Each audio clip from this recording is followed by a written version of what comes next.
भारताचा पहिला planned hill city, करोडो रुपये इन्व्हेस्ट झाले, पण तरी सुद्धा हा प्रोजेक्ट आजही इनकम्प्लीट का राहिला? मित्रांनो, ही आहे लवासा सिटी, पुण्यापासून काहीच अंतरावर असलेला एक dream project. Colourful buildings, foreign vibes.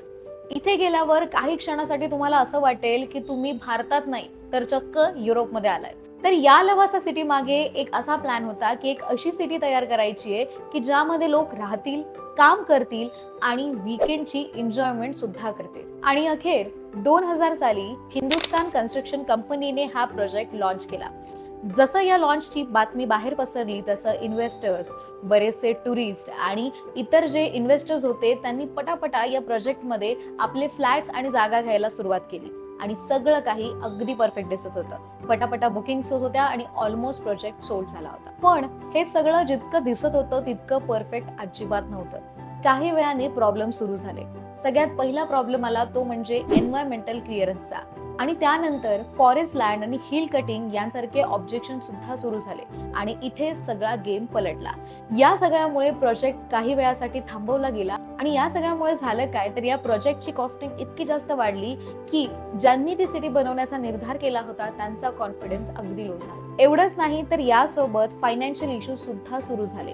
Construction slow झालं आणि लोकांनी त्यांची फंडिंग थांबवली. एवढंच नाही तर ज्या बायर्सनी या प्रोजेक्टमध्ये बाईंग केलं होतं त्यांनी सुद्धा बॅकआउट करायला सुरुवात केली आणि या सगळ्यामुळे हा प्रोजेक्ट तिथेच थांबला.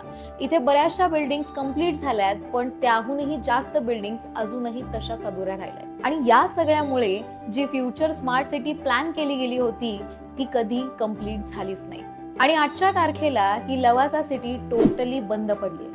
पण वीकेंड्सला आजही इथे बरेचसे टुरिस्ट हा प्रोजेक्ट बघायला येतात आणि त्यामुळे वीकेंडला इथे फारसा क्राऊड असतो. त्यामुळे कॅफेज, हॉटेल्स असे छोटे छोटे बिझनेसेस तुम्हाला इथे पाहायला मिळतील. पण ज्या लेवलला हा प्रोजेक्ट प्लॅन केला गेला होता त्या लेवल पर्यंत हा प्रोजेक्ट कधी पोहोचलाच नाही.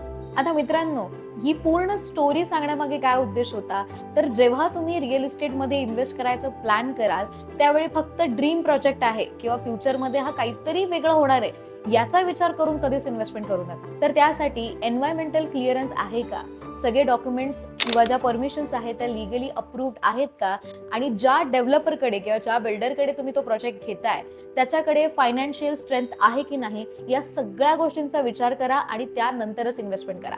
नाहीतर लवासा सिटी सारखा तुमचाही प्रोजेक्ट असाच अधुरा राहू शकतो. तर मग मित्रांनो, तुम्हाला आपला आजचा व्हिडिओ कसा वाटला हे आम्हाला कमेंटमध्ये नक्की कळवा.